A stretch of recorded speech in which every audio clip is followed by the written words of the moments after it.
Bab 2502. Aku suka berlutut, bersujud. Mendengar suara itu, Mileye tertegun. Apa-apaan? Pada saat ini, pedang penerapan Taoisme tiba-tiba melayang di depan Mileye. Mileye ragu-ragu, lalu mengangkat pedang penerapan Taoisme. Detik berikutnya, dia merasa dunia di hadapannya hancur berantakan, kemudian menjadi normal. Mileye melihat sekeliling, matanya sedikit linglung, itu masih hutan bambu yang sama, tetapi dia merasa seolah-olah dia telah meninggal. Di depannya, pohon kuno telah menghilang. Apa yang sebenarnya terjadi? Mileye menatap pedang penerapan Taoisme di tangannya dan berkata dengan lembut, "Lydia." Saat ini, ruang hampa di depan Mileye tiba-tiba bergetar sedikit. Saat berikutnya, cahaya putih jatuh di depan Mileye. Di dalam cahaya putih itu samar terlihat seorang lelaki tua yang tidak bisa dilihat jelas wajahnya, namun dapat terlihat jelas bahwa pihak lain sedang berlutut. Penguasa waktu. Mileye ragu-ragu, lalu berkata, "Senior." Penguasa waktu buru-buru berkata, "Jangan. Jangan. Mileye." Penguasa waktu ragu-ragu sejenak, lalu berkata, "Tuan Muda Ye, bagaimana kamu bisa memasuki sungai panjang waktu?" Mileye sedikit mengernyit, "Sungai panjang waktu." Penguasa waktu melirik Mileye, "Sedikit hati-hati, apakah kamu tidak tahu?"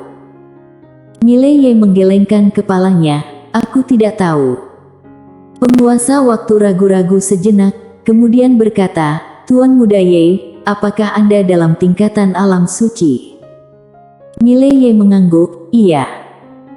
Penguasa waktu sedikit mengernyit dan sedikit keraguan muncul di matanya. Bagaimana bisa seorang alam suci dapat memasuki sungai panjang waktu dan membalikkan waktu? Berbicara tentang ini, dia tiba-tiba melihat pedang biru gaib di tangan Mileye. Ketika dia melihat pedang biru gaib, dia mengerti segalanya. Tuan Muda Ye memasuki sungai panjang waktu dengan curang. Memikirkan hal ini, penguasa waktu terdiam. Pada saat ini, Mileye tiba-tiba bertanya, "Senior, bisakah kamu memperkenalkannya untukku?"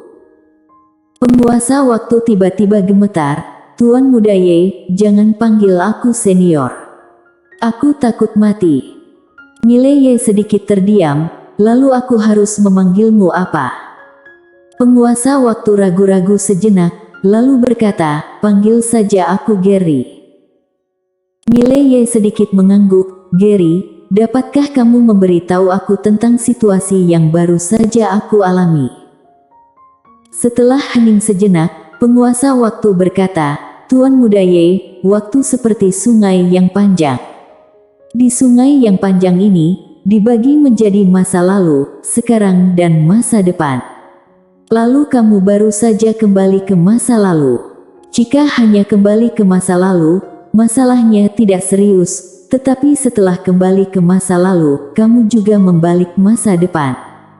Jika kamu melakukan ini, kamu melanggar aturan hukum waktu dan dengan kamu melanggar aturan hukum waktu, kamu akan menderita serangan balik waktu dan baru saja kamu terjebak dalam dunia tanpa ruang." Mileye sedikit mengernyit, "Dunia tanpa ruang." Penguasa waktu mengangguk, "Tidak di masa lalu, tidak di masa depan, apalagi di masa sekarang. Mereka yang berada di dunia tanpa ruang akan terhapus oleh waktu." Mileye melirik penguasa waktu dan berkata, "Gary, bagaimana jika kamu berdiri untuk berbicara?" Mendengar ini, penguasa waktu dengan cepat menggelengkan kepalanya, "Tidak, tidak, aku suka berlutut." Mileye. Penguasa waktu melanjutkan, "Tuan Muda Ye, dengan kekuatanmu saat ini, kamu tidak dapat memasuki sungai panjang waktu dan membalikkan waktu." Mileye berkata dengan suara yang dalam, "Tingkatan alam apa yang diperlukan untuk memasuki sungai panjang waktu dan membalikkan waktu?" Penguasa waktu berpikir sejenak, lalu berkata, "Setidaknya alam abadi." Mileye sedikit mengernyit, alam abadi. Sang penguasa waktu mengangguk, tubuh fisik, jiwa dan kesungguhan tekad abadi.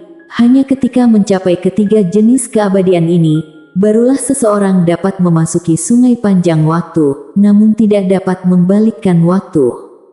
Untuk membalikkan waktu, seseorang harus mencapai keabadian, yaitu di mana tubuh fisik, jiwa dan kesungguhan tekad dapat abadi, dan hanya dengan cara ini, dapat melakukan perjalanan dengan bebas antara masa lalu, sekarang dan masa depan tanpa rasa takut akan dunia tanpa ruang.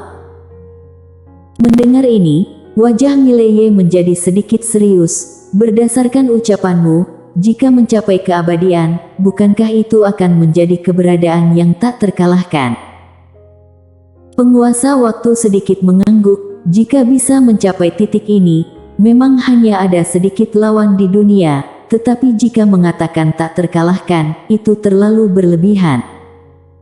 Mileye memandang penguasa waktu, orang seperti ini bukan jenis tak terkalahkan. Penguasa waktu tersenyum kecut, betul. Mileye bingung, kenapa begitu? Sang penguasa waktu berpikir sejenak, lalu berkata, "Akulah sang penguasa waktu, yang menguasai sungai panjang waktu di 1000 alam semesta. Selama aku mau, satu pikiran akan bisa menentukan hidup atau matimu." Mileye tanpa sadar berkata, "Jadi, kamu tidak terkalahkan?" "Bukan, bukan." Penguasa waktu tiba-tiba bertindak seperti burung yang ketakutan, panik. "Aku tidak seperti itu. Aku benar-benar tidak seperti itu, Tuan Muda Ye, berhati-hatilah dalam berbicara." Kata tak terkalahkan tidak boleh diucapkan dengan mudah karena bisa menimbulkan masalah. Mileye. Penguasa waktu ragu-ragu sejenak, lalu berkata, "Ada gunung di atas gunung. Aku bukan apa-apa, sungguh." Mileye melirik penguasa waktu, lalu berkata, "Yang mulia adalah penguasa waktu, yang bertanggung jawab atas waktu." Penguasa waktu mengangguk, "Iya." Mileye berkedip, "Misalnya, dengan tingkatan alam aku sekarang ini yang tidak cukup, tetapi ingin memasuki sungai panjang waktu dan mengubah masa lalu. Apakah ada cara?" Penguasa waktu tiba-tiba merasa sedikit malu, ini. Mileye tersenyum dan berkata, "Apakah itu sulit?" Penguasa waktu mengangguk, "Sulit." Mileye tiba-tiba melihat pedang penerapan Taoisme di tangannya dan berkata sambil tersenyum, "Karena sulit, maka aku tidak akan memaksanya." Setelah berbicara, dia berbalik dan pergi. Pada saat ini, penguasa waktu tiba-tiba bertanya, "Tuan Muda Ye, apa hubungan Anda dengan Bos Destiny?" Mileye tertawa dan berkata, "Dia adikku." "Adik?" Mendengar ini, penguasa waktu merasa ngeri dan buru-buru berkata, "Tuan Muda Ye, aku tidak merasa sulit dari apa yang kamu katakan tadi." Mileye berkedip, "Tidak sulit." Penguasa waktu mengangguk dengan cepat, "Iya." Saat dia berbicara, dia merentangkan telapak tangannya dan satu kata itu perlahan melayang di depan Mileye. Mileye melihatnya dan kedua kata itu adalah waktu. Master waktu berkata, "Tuan Muda Ye, satu kata ini mengandung aturan hukum waktu.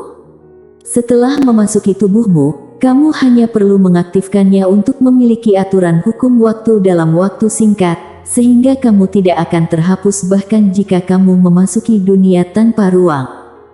Namun, tubuh fisik, jiwa spiritual dan kesungguhan tekad Tuan Muda Ye tidak terlalu kuat, jadi setelah mengaktifkan kekuatan waktu, itu tidak bisa bertahan terlalu lama dan setelah menggunakannya, tubuh kamu akan sedikit lemah. Suara itu jatuh, kata itu berubah menjadi cahaya emas dan masuk ke tubuh Mileye. Mileye perlahan menutup matanya. Setelah beberapa saat, dia menemukan bahwa ada satu kata lagi di lautan kesadarannya.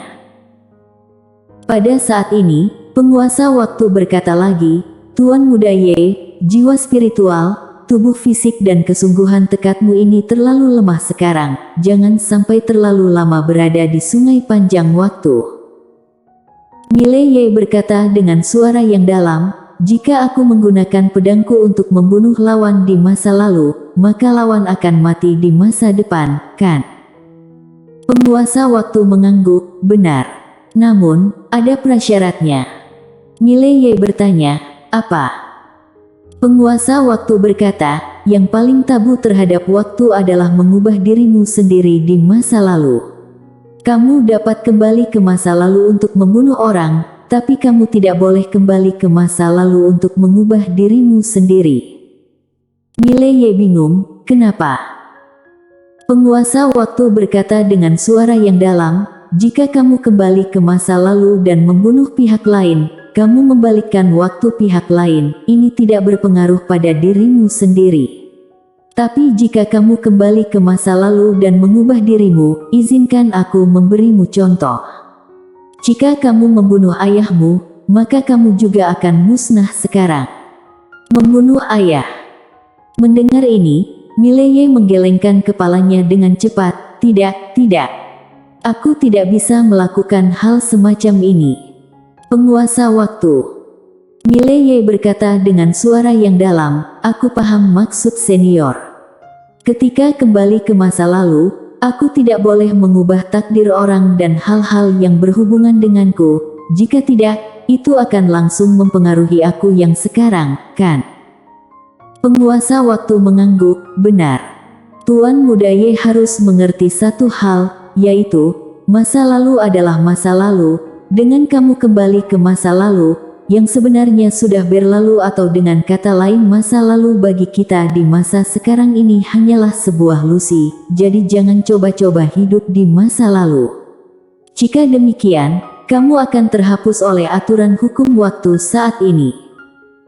Mileye sedikit mengernyit, aturan hukum waktu saat ini.